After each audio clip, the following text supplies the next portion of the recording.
Bonsoir à toutes et à tous, merci de venir ce soir pour un événement auquel nous tenons beaucoup, c'est-à-dire une nouvelle conversation éclairée, et cette fois-ci autour de Sonia Mabrouk. Je ne vais évidemment pas être long puisque je vais tout de suite laisser à Marie-Amère et à Christine Furier le soin que nous leur connaissons de mener ces débats qui vont être très intéressants. Je suis doublement heureux de recevoir Sonia Mabrouk ce soir, d'abord pour elle-même. Nous sommes nombreux à être assez admiratifs de son parcours et de ce qu'elle réalise, de sa dimension intellectuelle dans le paysage médiatique. C'est quelqu'un qui pense, tout simplement. Après tout, c'est quelque chose qui se réalise à différents degrés dans le monde médiatique, et elle l'a amené à un certain degré, et ça se voit dans sa façon d'interviewer. Ça fait maintenant quelques années qu'on observe cette évolution d'un personnage médiatique important dont on a besoin dans la République telle qu'elle est, c'est-à-dire quelqu'un qui sait à la fois titiller tout le monde, y compris moi-même quand ça m'est arrivé, et en même temps le faire avec une colonne vertébrale dont chacun voit bien que c'est une colonne vertébrale républicaine, ce qui n'est pas un gros mot. Nous vivons en République et il est normal que les principes républicains soient à la base des questions que l'on pose dans la grande diversité ensuite de nos points de vue. Et puis il y a une deuxième raison, c'est tout simplement le thème de son livre. Je pense que cette question de la relation entre le sacré et la République est absolument fondamentale. J'essaye de l'aborder moi-même de temps en temps. Vous m'avez entendu le dire ici même. Un des grands risques que court l'idée républicaine, ou même l'idée laïque, c'est d'être accusé finalement d'une forme de vide métaphysique, d'une forme de recul devant les enjeux de sens. Et parfois, on peut avoir le sentiment que nos idéaux démocratiques et républicains sont affaiblis face à d'autres idéaux anti-républicains et antidémocratiques, mais qui semblent prendre plus de sens et semblent de ce fait être plus attractifs, par exemple vis-à-vis de la jeunesse. C'est un sujet qu'on vient d'aborder pendant l'heure précédente avec les jeunes du laboratoire, justement, et je pense que ce qui va se dire maintenant autour du livre est très important de ce point de vue-là, parce que, bien sûr que et je laisse Sonia Mabrouk développer bien mieux que moi ces questions, mais bien sûr que la République et la démocratie sont le cadre pour développer le sens, et qu'en plus, il y a un sens, et ce sens a quelque chose à voir avec le sacré. C'est aussi une question de définition, mais tout ceci est évidemment en relation avec le bien peut-être le plus précieux que nous avons, c'est-à-dire la liberté. Ce livre donc tombe à pic, je pense, dans le contexte actuel. Il nous permet aussi de parler d'autre chose que de la retraite, et de ce qu'il y a au-delà de la retraite et même au-delà de la mort. Et donc, je pense que c'est là aussi bienvenu. Nous avons élevé nos esprits grâce à ce livre, grâce à l'intervention de Sonia Mabrouk, et je la remercie vivement, alors qu'elle a des agendas déjà bien lourds, d'avoir accepté d'être notre invitée aujourd'hui. Nous sommes donc très heureux de l'accueillir, et sans plus attendre, je laisse la parole donc à Marie-Amère et Christine Furier pour m'interroger. Merci.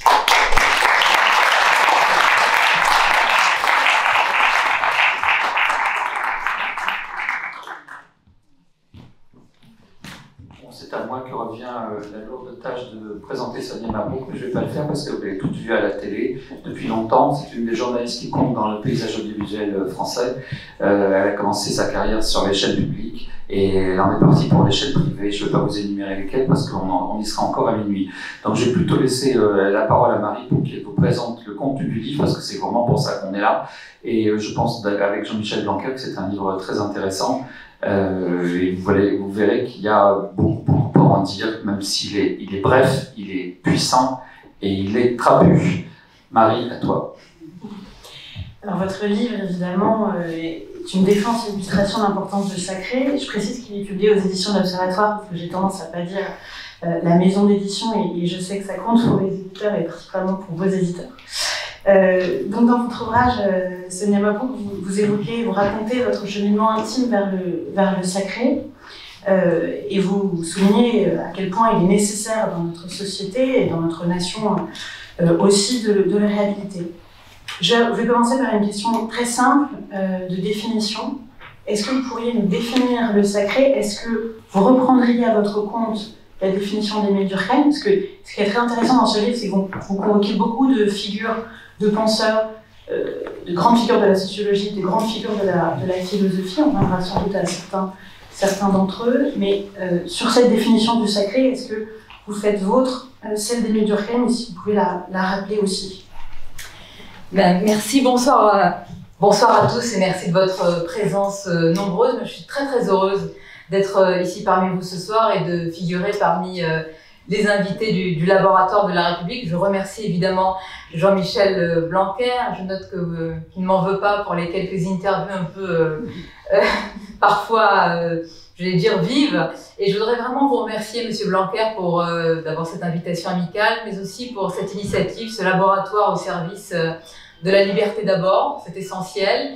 J'ajouterai aussi de la nuance également, et puis au final, au service des valeurs de la République. Moi, je m'attacherai ce soir, je vais répondre précisément à votre question, mais je m'attacherai aussi à travers vos questions, puisqu'on est ici réunis sous l'égide du laboratoire de la République, à montrer comment le sacré peut s'harmoniser justement avec la République, contrairement à nombre d'idées préconçues. Un sacré aussi, j'essaierai de le démontrer, qui ne soit pas forcément aliénant, mais qui puisse constituer un chemin pour construire ou reconstruire, non pas une expression que je n'apprécie pas, qui est le vivre ensemble, mais une sorte d'être ensemble républicain. Et puis j'essaierai de montrer, c'est peut-être le plus difficile, que le sacré n'est pas une chose archaïque, que ce n'est pas passéiste, et qu'il faut oser parfois peut-être être, je vais dire un gros mot, attention, être conservateur, parce qu'être conservateur, c'est pas forcément l'inverse d'être progressiste. Et voilà, me vient à l'esprit une phrase de Giuseppe Verdi qui avait dit tournons-nous vers le passé, ce sera déjà un progrès. Voilà, c'est un petit peu ma manière de réfléchir, en tous les cas dans l'élaboration de ce livre. Alors, la définition du sacré, merci pour cette question, mais c'est la plus difficile en réalité. Et peut-être, on va venir à la définition de Durkheim, mais peut-être aussi vous donner une définition plus personnelle également. Moi, je pense que le sacré, c'est ce qui nous permet de nous raccrocher en réalité à ce qui nous précède et à ce qui nous succède. C'est le besoin de se raccrocher à ce qui nous dépasse. Le sacré, je dirais instinctivement, qu'il donne accès en réalité à plus grand que soi. Alors une fois que je dis ça, je précise assez rapidement que le sacré, ce n'est pas l'idolâtrie, que le sacré, c'est pas la superstition, que le sacré, c'est pas le surnaturel, c'est pas une sorte de grand trou noir. Au contraire, il correspond en réalité, le sacré, à une part irréductible de l'homme avec un grand H, à laquelle les modernes, pour aller vite, c'est-à-dire les sociétés modernes qui sont, je pense qu'on peut le dire, nihilistes, technicistes et individualistes, ont tourné le dos, estimant justement que c'est une chose du passé, que c'est une chose archaïque, que le sacré ne compte plus. En réalité, le sacré n'a jamais cessé d'exister. Vous ne trouverez aucune culture, on aura l'occasion d'en parler peut-être en échangeant tout à l'heure ensemble, aucune culture ne saurait aujourd'hui le nier et s'en passer. Et j'ai pour habitude de dire que le sacré, vous avez beau le chasser par la porte de votre esprit, il revient par la fenêtre de votre cœur. Voilà. C'est une petite musique lancinante que nous avons chacun en nous, mais beaucoup s'en offusquent, affirmant aujourd'hui que dans la modernité qui est la nôtre, on ne peut pas convoquer le sacré sans être un petit peu moqué, sans être un petit peu ringardisé. Donc voilà, l'essentiel en tous les cas de ce livre, et ma volonté à moi, c'est pas de parler d'un sacré qui reconnecte l'homme au ciel, c'est plutôt de parler d'un sacré qui reconnecte l'homme à lui-même. C'est un sacré, me semble-t-il aujourd'hui, cette notion incarne l'une des grandes questions stratégiques, névralgiques et surtout qui n'a rien d'anachronique. Et le titre « Reconquérir le sacré », c'est au sens au moins reconsidérons la question. Au moins parlons-en ensemble, que ce soit mis au centre du débat. Alors politique, je ne sais pas, c'est un grand mot, mais au moins au centre du débat public, intellectuel, parce que le sacré représente aujourd'hui, et souvent quand on en parle, d'ailleurs il provoque une forme de distance. Les gens disent mais pourquoi le sacré? Pourquoi maintenant?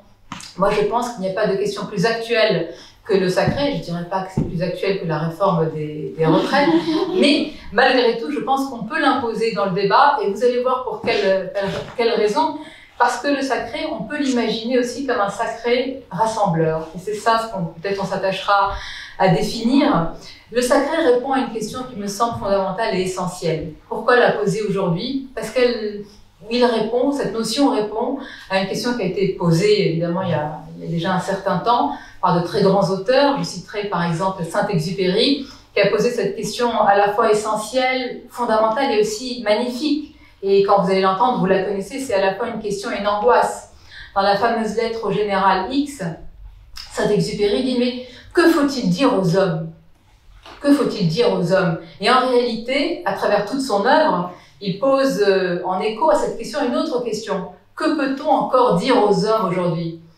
En réalité, que sont-ils encore capables d'entendre les hommes ? En fait, Saint-Exupéry, il est dans sa chambrée, c'est un pilote, il est avec 2 camarades très jeunes qui sont engagés dans la guerre, qui sont extrêmement courageux, qui sont vaillants. Il les regarde s'endormir et il ressent une sorte de pitié, une pitié impuissante.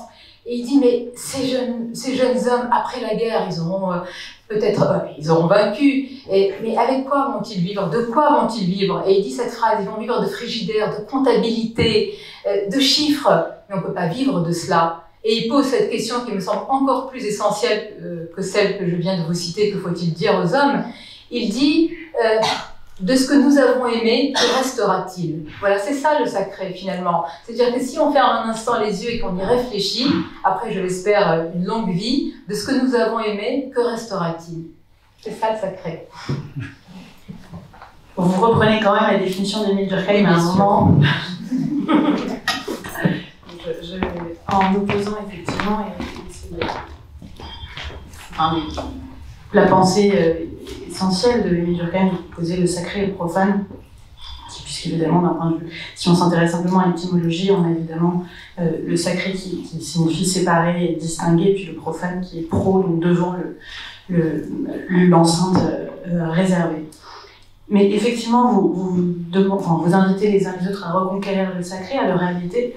Pour autant, quand on regarde les rayons en librairie, je suis assez frappée de voir l'importance du rayon ésotérisme, par exemple.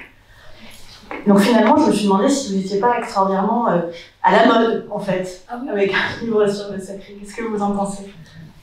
C'est quoi être à la mode? Je ne sais pas ce que c'est. J'ai tellement l'impression d'être souvent à rebours de la mode aujourd'hui, si je puis dire, que je ne sais plus ce que c'est les mots. Écoutez, oui, si être conservateur, c'est être à la mode, alors il y a une nouvelle mode qui m'a échappé dans le pays et dans les médias, en particulier dans le milieu qui est le nôtre. Mais pourquoi pas, moi j'assume, si la mode, c'est de parler de ce qui nous transcende et ce qui nous dépasse parce que nous en avons besoin, je veux bien être dans l'ère du temps et la mode. Si on a, pas moi, mais si en parlant de ce sujet, on peut capter, non pas ce qui manque, mais ce qui, ce qui s'apparente à une sorte de signification spirituelle, plutôt que ce dont vous avez parlé. Pour revenir à Saint-Exupéry, moi je pense que c'est ça, ce qui nous manque, et on va voir la différence entre le sacré et le profane, c'est cette signification spirituelle aujourd'hui. C'est ce que dit Saint-Exupéry, c'est qu'est-ce qui peut aujourd'hui nous rassembler et qu'est-ce qu'on peut faire pleuvoir sur les hommes qui puissent ressembler à un chant grégorien. Alors quand on dit ça, on me dit, mais vous parlez tout de suite de religion. Mais le sacré, c'est très différent du religieux. D'ailleurs, j'aimerais tout de suite lever un malentendu, peut-être si vous me le permettez en introduction. Le sacré et la religion, ce n'est pas la même chose, même si c'est vrai que les deux domaines, si je puis dire, ont cheminé ensemble dans la tradition biblique, dans la littérature biblique. Le sacré et le saint, vous le trouvez souvent ensemble. Ce sont deux termes, deux notions qui sont mariées. Mais moi, je pense qu'il ne faut pas laisser, me semble-t-il, même si c'est un chemin de crête, le monopole de l'administration du sacré aux religions. Les religions sont voraces, elles sont boulimiques, elles ont tendance à s'accaparer le sacré, et je pense que le sacré peut vivre en dehors des églises, en dehors des synagogues, en dehors des mosquées. Il faudrait un petit peu l'arracher des griffes de la religion. On développera aussi que dans notre pays, et vous en conviendrez tous, dans l'État souverain et laïque qui est le nôtre, je ne vais pas venir vous faire la promotion du sacré religieux. Mais étant honnête, je dois vous dire que le sacré ne peut pas totalement se passer de la religion. Il y a quand même un socle qui est beaucoup plus solide pour le sacré religieux, qui est un peu plus friable pour le sacré républicain, laïque, athée, dont on va parler, parce qu'il faut l'imaginer, parce qu'il n'est pas évident, et parce qu'on doit y adhérer. Le sacré religieux, bon voilà, ce sont des identités qui sont quand même figées, qui sont prédéfinies, et les communautés religieuses y adhèrent plus facilement. Le sacré républicain, qui incombe d'ailleurs aux responsables politiques, est beaucoup plus compliquée. Donc, moi, ce que j'évoque dans ce livre, c'est un sacré républicain, c'est un transcendant, une transcendance en réalité, qui est une verticalité, mais qui ne soit pas un ordre religieux. J'insiste sur ce point parce que le sacré religieux, c'est un sacré qui est exclusif, qui est dur, qui est compliqué, qui est source de violence, de conflictualité. Prenez un exemple, si vous prenez une ville telle que Jérusalem, par exemple, vous avez dans une ville, dans cette ville-là, de manière presque charnelle, physique, un choc des saintetés, des lieux saints, donc des sacralités. Évidemment, personne ne voudrait voir cela transposé dans un pays comme le nôtre, où on dirait « mon sacré est supérieur au tien ». Donc j'essaie d'imaginer, et bien avant moi d'autres l'ont évidemment esquissé, je pense à Régis Debray, un sacré qui soit républicain, qui puisse aussi s'adosser sur la religion. Il n'est pas question de mettre en dehors de nos vies les religions. Au contraire, il peut y avoir un socle. La laïcité n'est pas l'exclusion des religions, mais au contraire un cadre qui permet leur expression et la liberté de chacun. Et donc, ce qui me semble compliqué, c'est que même ce sacré républicain, on l'a congédié aujourd'hui. On ne veut pas en entendre parler au nom d'une forme de laïcisme. On se dit toute trace de sacré, il faut l'éliminer. Voyez-vous ?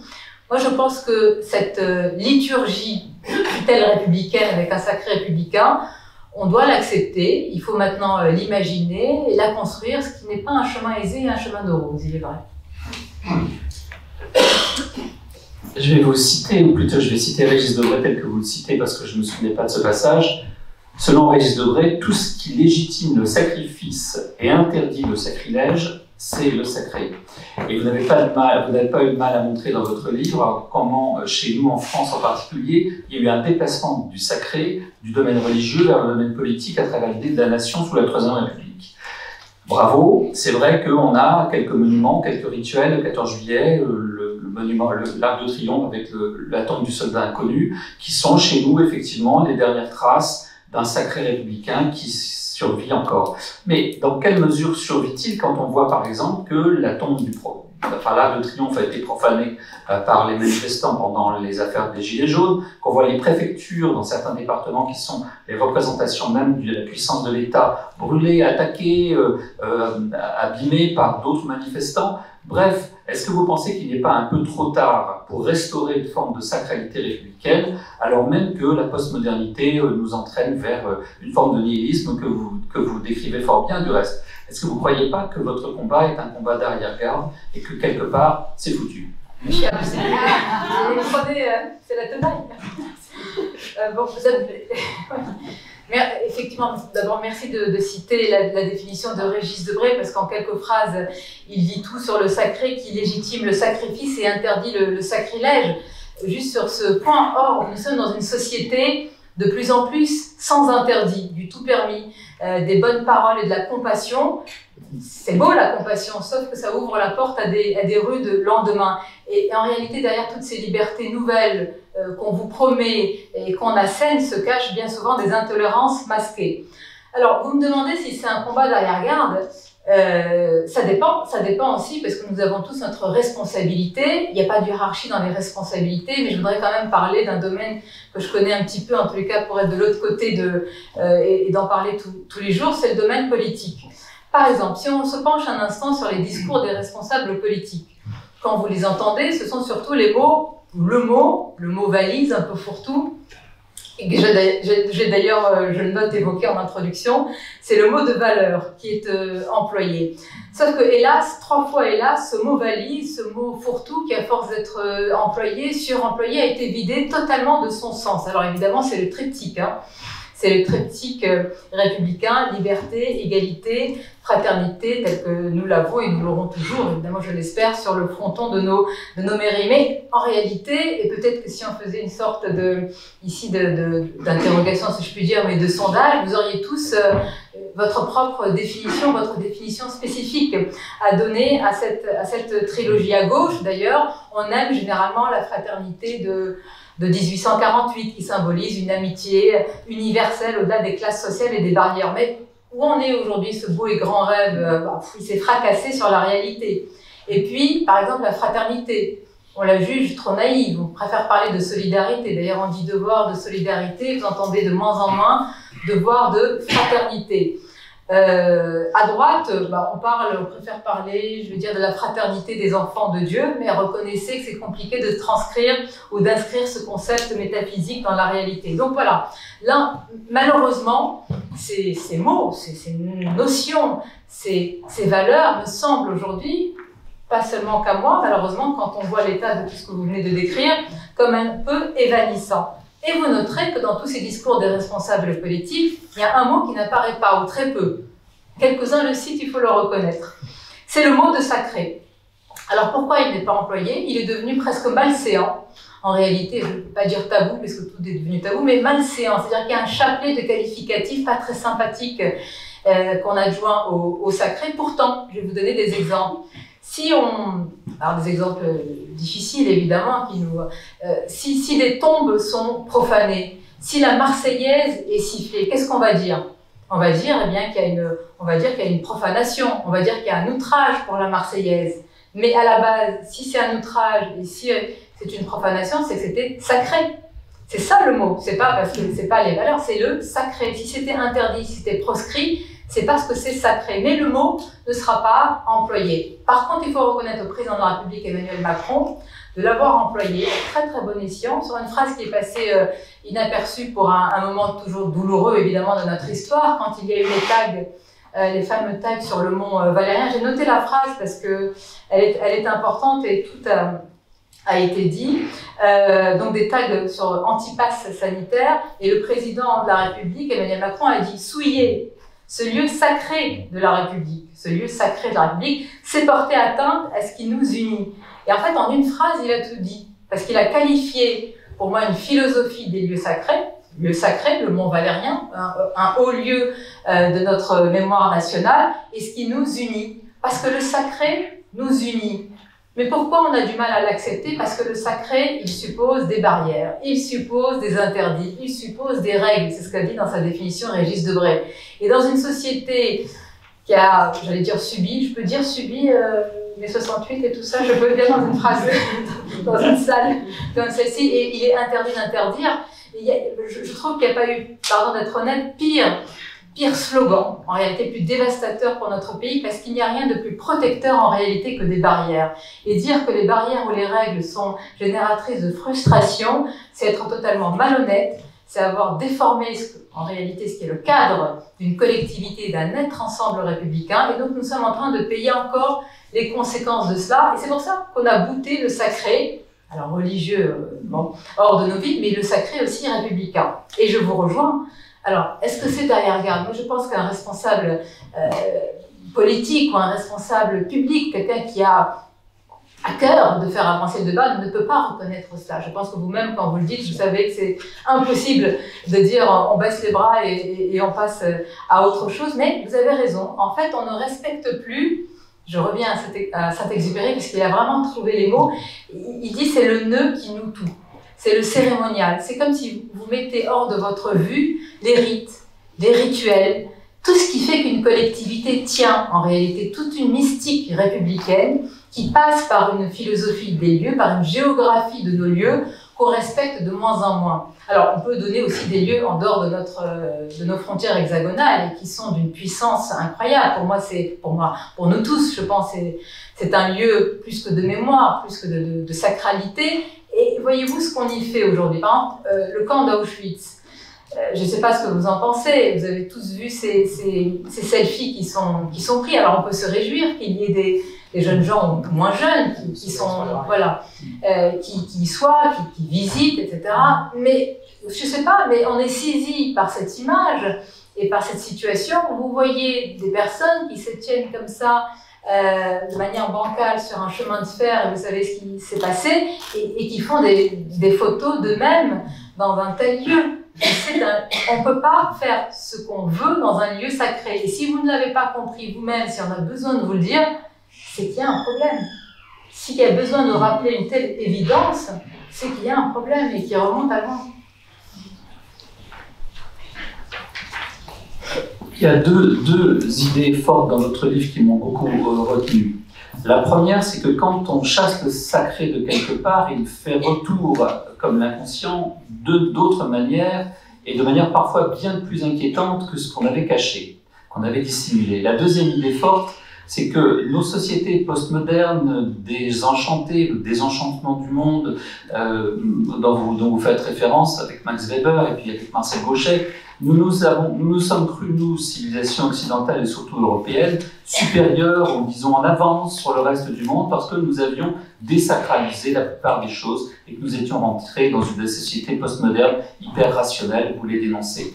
Mais ce que vous montrez, c'est que le reste du monde n'est pas au diapason de ce désenchantement du monde. Dans le reste du monde, la sacralité garde une place éminente et que quelque part, nous croyons en avance. Pour reprendre la métaphore de tout à l'heure, sommes-nous pas, n'est-ce pas un combat d'arrière-garde? Nous croyons en avance, en réalité, nous nous sommes affaiblis. Parce que nous n'avons pas cette forme de sacré qui réunissait encore la France à l'époque de la République, de la troisième. Nous l'avons perdu et que le désenchantement aujourd'hui, provoque la résurgence de formes de sacré bien plus inquiétantes, encore une fois, que la République. Et deuxièmement, qu'elle nous affaiblit face à des ennemis qui, eux, profitent de notre désenchantement, profitent du dessèchement de nos idéaux pour nous faire la guerre. Est-ce que ces deux idées sont bien celles... Est-ce que j'ai bien résumé les deux des idées essentielles de votre livre, Sonia Mabrouk? Oui, vous connaissez la phrase de Chesterton, depuis que les hommes ne croient plus en Dieu, ce n'est pas qu'ils ne croient plus en rien, c'est qu'ils sont prêts à croire en tout. Et il me semble que c'est... Enfin, il me semble... En n'importe quoi. Oui, en n'importe quoi, bravo. Vous êtes sûr? Oui, oui, je connais Chesterton. Moi aussi. Vous voulez qu'on vérifie Oui, c'est la traduction. Mais ça revient au même, et je vous remercie de la précision. En réalité, Chesterton, si vous êtes d'accord, a dénoncé le plus grand danger, autrement dit, les dieux de substitution. Et puisque vous êtes très à cheval sur les citations, je vais continuer avec Marguerite Yourcenar en faisant très attention, qui a noté, mais peut-être que vous ne le savez pas, dans ses carnets préparatoires, parce qu'ils ne sont pas connus, dans les carnets préparatoires du magnifique chef-d'œuvre de subtilité et de finesse, c'est le mémoire d'Adrien, elle a noté une réflexion de Flaubert. Elle a dit « Les dieux n'étant plus et le Christ n'étant pas encore, il y a eu de Cicéron à Marc Aurèle un moment où l'homme seul a été. » C'est bien ça? Et je pense que c'est ce moment-là, c'est-à-dire, vous voyez, l'homme seul a été... C'est magnifique ce qu'elle a noté, évidemment, avec la phrase de Flaubert, c'est-à-dire que nous sommes si fragiles, si seuls que nous sommes prêts à croire à tous les gourous. Alors, il y a un gourou en ce moment qui est assez puissant, qui nous susurre à l'oreille des belles choses. On a tous envie de croire qu'on est immortel et qu'on va se retrouver ici même dans 150 ans à parler du sacré et d'un combat d'arrière-garde. C'est la fable transhumaniste qui nous dit en réalité, ne vous inquiétez pas, la mort n'est qu'une panne dans la vie. Et toute panne, comme une panne de moteur, peut se réparer. Toute panne peut se réparer. C'est ce qu'on appelle soit le transhumanisme, soit le solutionnisme technologique. Mais il n'y a pas pire en réalité, il n'y a pas pire que ce beau et doux rêve, parce que c'est l'homme sans finitude, c'est l'homme qui croit à l'immortalité. Ça me paraît être un dieu de substitution extrêmement dangereux. Pourquoi? Parce qu'il y a une sorte d'hubris techniciste, on se croit plus puissant que la machine, et en réalité, la fable transhumaniste, en tout cas me semble-t-il, c'est ma crainte, c'est qu'on devienne surtout esclave déjà de cette machine. Et l'idée de dire « à mort la mort », ne renforce personne dans une collectivité, en gros mots dans une civilisation. Au contraire, elle va nous affaiblir. Pourquoi? Parce qu'on va tous se mettre à croire à un grand Dieu, mais qui habite la Silicon Valley. Et cet homme-là, il veut enlever, enfin cet homme-là, ce Dieu-là, mais derrière se cachent des hommes, comme souvent, il veut enlever ce qui me semble être le plus précieux, et c'est peut-être là qu'on verra qu'il y a une différence entre Occident et Orient. Et le plus précieux, me semble-t-il, et c'est pas archaïque, enfin j'ai la faiblesse de croire que ça ne l'est pas, ce sont nos rites, ce sont les rituels, c'est un cérémonial. Je pense qu'une société vraiment délivrée de tout, c'est-à-dire de toute finitude, ce n'est plus une collectivité, c'est une somme d'individualité, et chacun se pense libre et court comme un canard sans tête, avec une visée uniquement narcissique et égocentrique. Donc voilà, être bercé par ce fantasme de l'immortalité, ça me semble être extrêmement dangereux. Alors, il faut oser dire quelque chose. Ça peut vous paraître évident, mais ça l'est de moins en moins en réalité. Il faut nous réconcilier avec la mort. Il faut voilà, l'accepter. Nous avons vécu, en particulier en Occident, je ferai la différence avec l'Orient tout à l'heure. Pardon de parler de grands ensembles, mais c'est pour aller un peu plus vite, même s'il y a des nuances dans chacun de ces ensembles.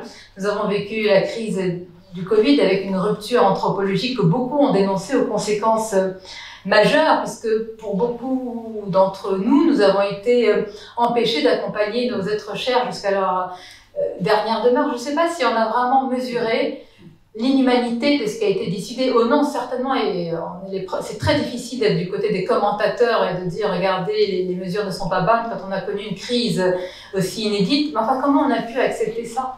Ça, c'est pas possible. Comment on a pu accepter, mettre de côté les rites qui nous fondent, qui sont les rites funéraires, même si c'était pour des normes et des règles qui aujourd'hui nous paraissent un petit peu quand même parfois un peu exagérées, mais comment sur cela on a pu céder? Je n'arrive pas à comprendre. Je pense, et je le dis comme ça s'est passé, qu'en Orient, ça ne s'est pas fait. Et si ça avait été imposé, ça n'aurait pas été respecté. Parce qu'il y a quelque chose qui dépasse à ce moment-là des règles qui même ont été faites pour protéger notre vie. Parce que la mort, parfois, supplante la vie, et en particulier quand il faut accompagner les êtres chers. Et vous voyez, cette rupture anthropologique, moi, je m'a beaucoup troublée. Je dis, comment on a pu, tous collectivement... Ça vous est arrivé à vous, le décès de votre mère? Alors, c'est arrivé plus tard en ce qui me concerne, mais nous avons eu sur nos plateaux respectifs et dans nos médias respectifs beaucoup de témoignages. Et je me suis dit, mais comment à ce moment-là, on ne s'est pas levé comme un seul homme, il ne s'agissait pas de manifester quoi que ce soit, mais enfin de dire non, là, on se trompe tous collectivement. On ne peut pas laisser faire cette brutalité et inhumanité parce qu'elle aura des conséquences, justement, pour défaire ce nœud qui nous toue. Et nous y sommes. Une fois qu'on a accepté ça, on a quand même, je pense, ouvert la porte à des choses qui sont extrêmement particulières et qui n'ont pas cours en Orient. Peut-être que j'aurai l'occasion de le développer, je ne vais pas être trop long pour vous répondre. J'ai noté que vous, d'ailleurs c'est tout votre propos, que vous considérez qu'une civilisation, elle est forte fonction de son sacré et non pas fonction de son économie, fonction de sa puissance militaire. Est-ce qu'on peut aller aussi loin? Est-ce qu'on a quand même des contre-exemples? Est-ce qu'on peut considérer que la Chine ou le sacré aujourd'hui, en tout cas n'est pas celui qu'il était jusqu'alors, est-ce qu'on peut évoquer le matérialisme de certains Américains dans le fond? Est-ce que vraiment on peut dire qu'il n'y a pas de civilisation s'il n'y a pas de sacré aujourd'hui à l'heure actuelle? Oui, c'est pour ça, pardonnez-moi, que les ensembles, c'est compliqué entre Orient et Occident, et c'est un petit peu, c'est sans nuance. Oui, je pense, c'est difficile d'être aussi affirmatif de dire que sans sacré, une civilisation meurt. Il y a tellement aujourd'hui de déclinisme, en tout cas de ceux qui pensent que la civilisation est en train de décliner, que le sacré ou d'autres choses pourraient la sauver. Moi, je ne sais pas, ce sont des années, des décennies, des millénaires, donc c'est compliqué de s'y projeter. Mais ce que je crois fondamentalement, et puis peut-être à un moment je vous parlerai presque plus personnellement et charnellement de mon expérience du sacré, je pense qu'il y a une rupture aujourd'hui, une fracture entre l'Occident et l'Orient. Je pense que l'Occident est plus perméable à des théories ou à des fables comme le transhumanisme parce que justement il s'éloigne du sacré. Bon, tout n'est pas perdu. Moi je pense que le sacré, et c'est là où il y a un lien qui peut être salutaire pour la civilisation, a une fonction régénérative qui peut venir réveiller l'Occident, un Occident, il faut bien le dire, usé, fatigué, vieilli, et ce pourrait être l'occasion d'une véritable revivification, même si je préfère le mot régénération. Pourquoi? Voilà quelle est la différence selon moi avec l'Orient. D'abord, l'Orient, c'est pas uniquement l'Orient musulman, même si les chrétiens d'Orient, hélas, sont de moins en moins nombreux, mais il y a un attachement au sacré qui est véritablement prégnant, qui est profond. Avec le sacré, il y a une sorte de culture avec le sacré, et il y a cette phrase de Cicéron qui parle, j'aime beaucoup, de culture de l'âme. Pas vous le traduire en arabe, c'est quelque chose qui est très très présent en Orient.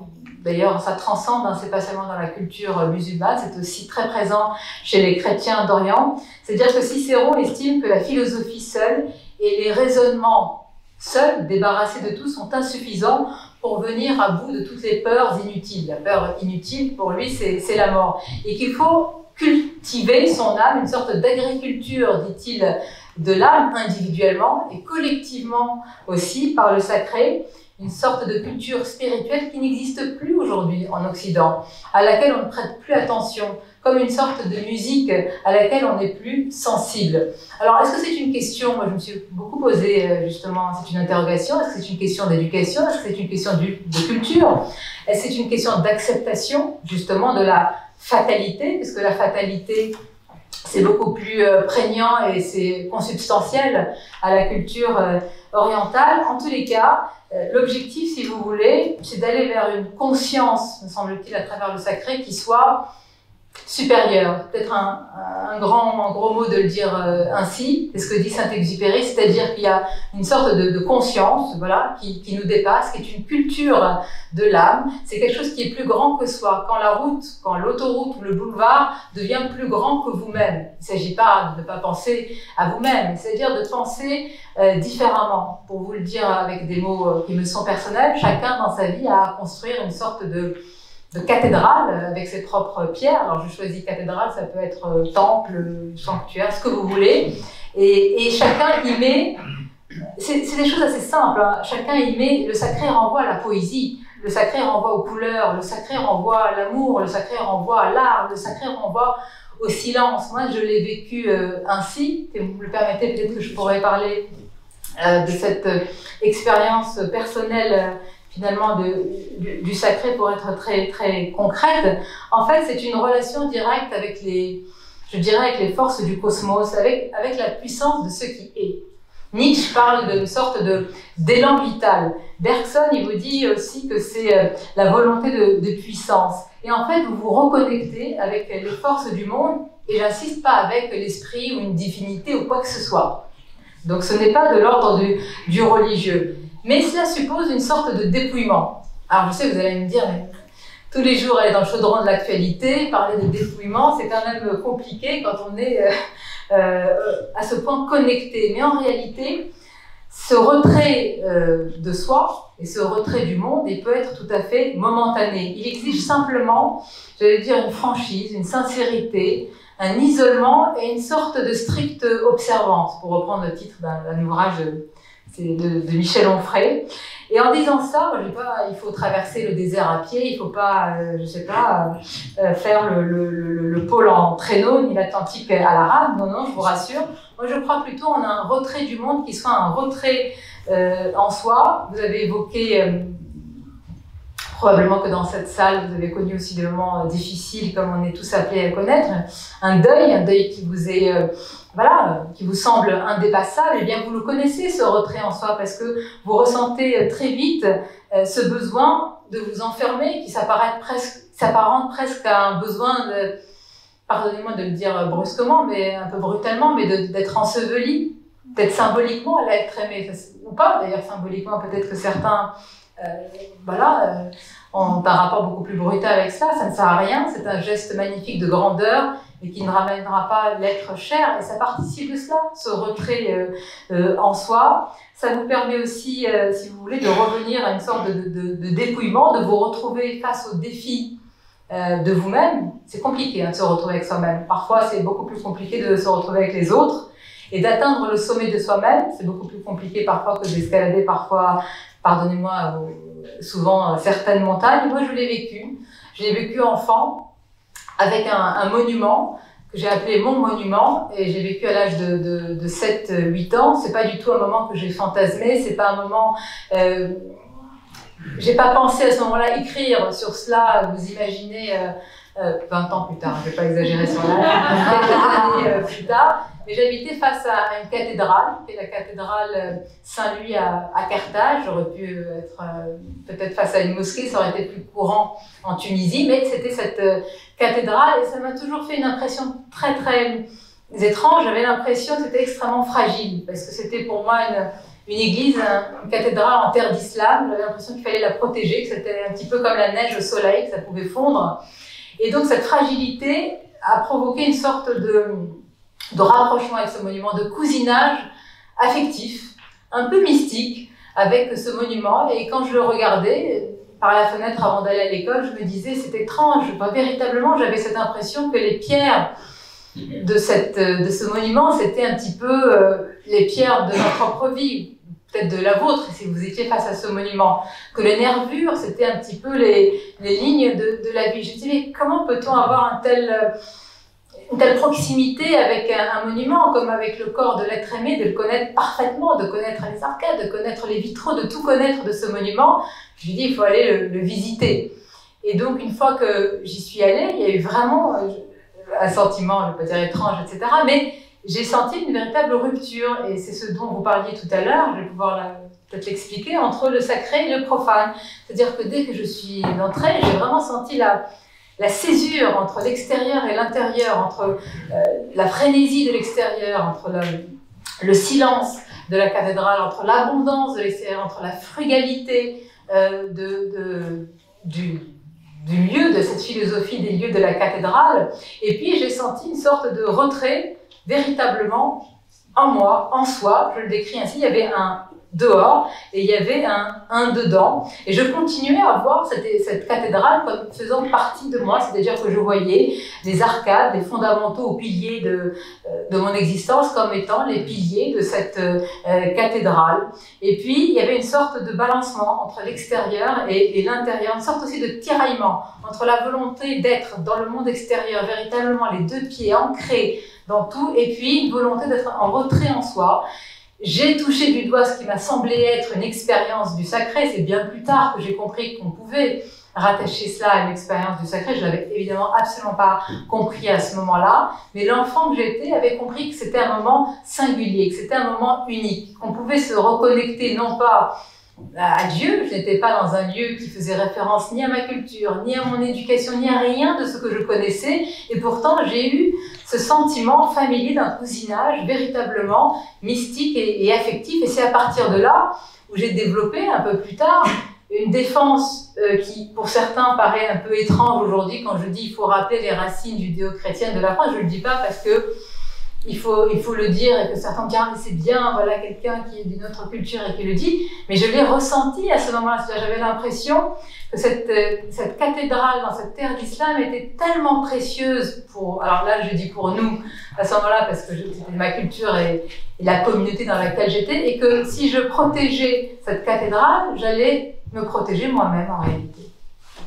Ça me fait penser tout ce que vous disiez et ce qu'on évoquait sur le sacré républicain, évidemment à la phrase de Jean Jaurès qu'on est beaucoup à connaître par cœur dans sa lettre aux instituteurs de 1936, où c'est l'école doit rester cet asile inviolable où les querelles des hommes n'entrent pas. Et évidemment, c'était fort à propos qu'il opposait le sacré, le profane, le dehors et le dedans. Ce que vous évoquez sur la cathédrale de Carthage me fait penser aux quelques lignes que vous consacrez à la religion chrétienne dans votre ouvrage, et ces lignes m'ont particulièrement intéressée, puisque vous nous dites, en évoquant Marcel Gauchet, que la religion chrétienne est justement la religion qui est sortie du sacré. C'est la religion de la sortie de la religion. Alors, est-ce qu'on peut revenir là-dessus, et justement, quel lien on pourrait faire avec l'Occident, si tant est qu'on puisse l'appeler ainsi? Bon, là, vous allez me faire dire des choses pas très sympas sur Pape François.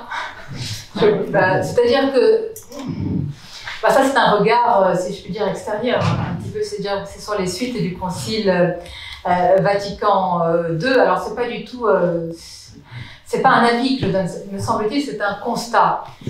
C'est-à-dire qu'il y a aujourd'hui une vision qui est compassionnelle, que je comprends, c'est difficile de dire qu'on est contre une vision compassionnelle. Donc je vais vraiment expliquer que je suis dans le constat et j'essaye pas du tout c'est pas mon rôle de donner des leçons, mais je m'interroge aujourd'hui sur la proposition chrétienne telle qu'elle est, et qui n'est pas du tout la véritable proposition chrétienne telle que je l'ai connue à travers mes lectures, parce que j'ai sublimé moi aussi à travers mes lectures depuis l'autre côté de la Méditerranée ce qu'est la France, ce qu'est l'Occident, ce qu'est aussi la proposition chrétienne.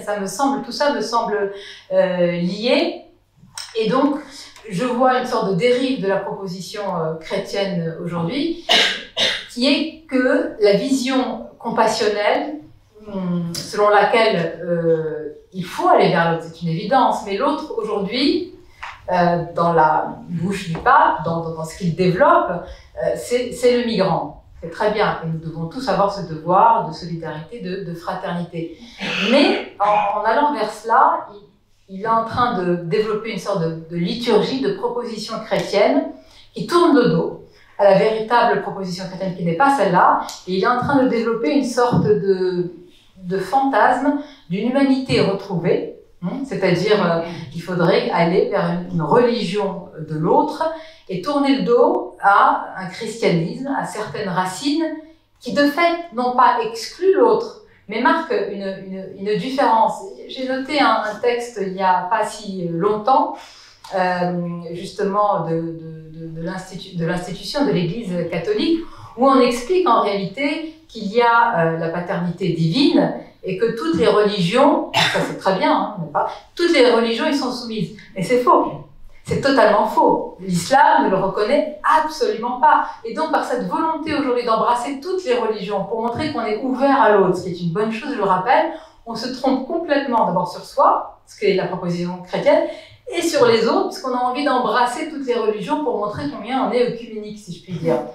Et en réalité, l'Europe aujourd'hui veut tourner le dos à la proposition chrétienne telle qu'elle s'est toujours développée, déclinée, pour une nouvelle Europe qui serait débarrassée un petit peu des vieilles religions, des vieilles confessions et donc du christianisme tel qu'on l'a connu. Encore une fois, moi c'est un constat. Je pense, quitte à être là, à paraître vraiment conservatrice, que Benoît XVI, mais vraiment il faut lire en réalité les discours de Benoît XVI pour voir combien ça colle à véritablement la proposition chrétienne telle que l'a développée Pierre Manant et d'autres, et combien ce n'est pas le cas pour le pape François. Ça ne veut pas dire qu'il prend la mauvaise direction, ça veut dire que ça n'a plus rien à voir et qu'il veut aussi aujourd'hui entraîner, parce qu'il a un rôle politique, l'Europe vers une autre proposition qui n'est plus la proposition originelle du christianisme. Voilà. C'est un constat. Il y en a un qui croit beaucoup au sacré et à l'utilisation politique du sacré que vous citez dans votre livre, c'est Erdogan. Lui, il a reconverti deux grandes basiliques chrétiennes très anciennes du culte chrétien orthodoxe en mosquée. Il s'agit de Sainte-Sophie et de Saint-Sauveur Incora, que je ne connais pas, mais Sainte-Sophie je connais, dont il a fait des mosquées. Donc, vous dites, lui, il est dans la logique de l'affrontement de la lutte des civilisations telle que Clinton l'avait définie, et nous, on ne veut pas de cette logique-là, justement. À votre avis, qu'est-ce qu'on doit faire? Est-ce qu'on doit se battre? Vous dites qu'il ne faut pas oublier les racines chrétiennes de l'Europe, soit, elles existent, difficile de les nier. Mais est-ce qu'on doit se battre pour revendiquer ce type d'héritage-là dans les termes qui sont ceux de notre adversaire, qui nous renvoient à la figure un modèle que nous pouvons estimer, là encore, dépassé? Est-ce qu'on doit se battre sur le même terrain que lui? Par exemple, est-ce que vous pensez qu'on devrait demander à restituer Sainte-Sophie au culte orthodoxe? Ou est-ce qu'on doit... Enfin, je dirais, est-ce qu'il y a un moyen terme entre ce que vous venez de dénoncer de la part du pape François qui, si je vous entends bien, tend à liquider une forme d'héritage chrétien culturel, et de l'autre côté, entre Erdogan ou les revanchistes qui brandissent l'identité religieuse contre nous, parce que nous sommes universalistes, parce que nous sommes laïcisés, sécularisés. Quel est le moyen terme, d'après vous? Quand il y a eu cette reconversion de Sainte-Sophie, il y a eu quelques réactions, mais il y en a eu très très peu. Il y a eu une réaction du pape François, il y a eu une réaction, me semble-t-il, aussi de la France, il y a eu une réaction de quelques pays, mais enfin, bien sûr que si on demandait aujourd'hui de restituer, évidemment, ça ne se ferait pas. Moi, ce qui m'a quand même beaucoup interpellée, et je suis allée voir le discours d'Erdogan, c'est qu'il ne faisait pas seulement référence, justement, à la communauté, parce qu'il se veut aussi comme étant le chef des musulmans de la communauté de l'Oumma, il ne faisait pas seulement référence à la religion, il faisait référence aussi au sacré, et, a-t-il ajouté, débarrassé aussi du religieux. Ce qui était une première dans son discours. Je me suis dit, mais c'est incroyable, alors à qui veut-il parler? Parce qu'il parle bien au-delà, finalement, de la communauté élargie des musulmans. Est-ce qu'il veut aussi parler à tous ceux qui sont attachés, de près ou de loin, à toute trace de sacré bien au-delà d'Orient? Je me suis dit, mais est-ce qu'on a au moins tenté d'opposer un début, non pas on ne va pas entrer dans un choc des sacralités, mais d'attachement à ça. Je sais pas, on l'a vécu comme si c'était une normalité. Alors moi je vais vous répondre parce que je vais pas dire un pied dans chaque camp parce que je vais pas jouer une mi-temps dans chaque camp, c'est pas bien du tout. Mais forcément, je suis attachée aussi à ce qu'est devenu Sainte-Sophie comme une mosquée. Je comprends pour les Turcs et plus largement pour les musulmans cette conversion. Je l'ai compris de ce côté-ci, mais je comprends aussi que ça puisse être quand même comme une forme d'arrachement, comme une forme de... C'est quelque chose qui a été dérobé aussi, Sainte-Sophie. Et il y a eu de très très très faibles réactions, il y a eu de très très faibles protestations, comme si nous avions baissé les bras avant même d'avoir agi. Alors vous avez raison, je n'ai pas la solution, mais j'ai quand même été vraiment blessée qu'il n'y ait pas davantage un attachement, plus qu'un patrimoine religieux. C'est patrimoine ça en appelle à des choses tellement millénaires, tellement profondes, que je trouvais qu'il n'y ait pas un discours articulé, en plus par rapport à Erdogan, qui n'arrête pas, et vous le savez mieux que moi, monsieur le ministre, monsieur Blanquer, qui n'arrête pas justement de dévoyer ce qu'est notre laïcité, la singularité de cette très belle notion que nous avons en France, et que nous n'ayons pas développé, mais je veux dire dans un élan collectif, une sorte de projet d'opposition. Alors lui, vraiment, c'est au-delà du choc des civilisations, c'est encore plus nuancé et donc plus dangereux, c'est le choc des sacralités. Voilà, c'est ce que j'ai regretté, c'est qu'il n'y ait pas cet élan du cœur, cet élan de l'âme pour dire, écoutez, on peut comprendre, mais ce n'est pas possible. À un moment, ce n'est pas possible. Voilà, simplement. On peut le dire simplement avec le cœur, sans qu'il y ait de résultats, mais vous savez, parfois, les mots ont plus d'importance que les actes. Je pense qu'on arrive à la fin de cet échange. Est-ce que vous voulez évoquer un dernier, un remords peut-être? En tout cas, j'en ai un. J'ai dit Jean Jaurès et c'est évidemment Jean Zay. Pardon, c'est pour ça que je connaissais. J'ai honte. Peut-être, oui, vous me permettez, peut-être aussi parce que le sacré républicain peut se concevoir et se décliner, mais il y a aussi quelque chose qui nous échappe à tous. Et finalement, le sacré est très aussi personnel. Ça a trait aussi à la poésie. Je voudrais peut-être conclure sur ce point, et en cela, ça nous concerne tous.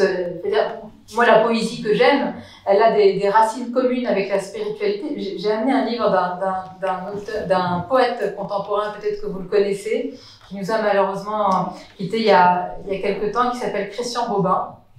Voilà, le très bas, les ruines du ciel, etc.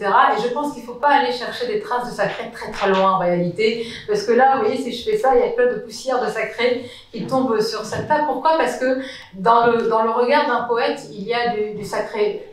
Quand vous lisez, vous voyez tout de suite que le poète ne voit pas la réalité comme d'autres, ou comme moi qui ne le suis pas, où il a une sorte de regard d'enfance sur les choses. Et c'est ça le sacré. C'est-à-dire que le regard d'enfance sur ce qui nous entoure, c'est un regard qui va, qui va repérer la faille, qui va repérer la dissymétrie, comme étant le grand et le beau. Alors que nous, en tout cas le regard d'adulte, aura tendance à regarder ce qui est un petit peu difforme, comme étant une faille, ce qui est laid. Non, le poète, avec ce regard d'enfance, il va regarder différemment les choses, il ne va pas regarder le beau, il va regarder le vivant. Et ça, c'est très très différent.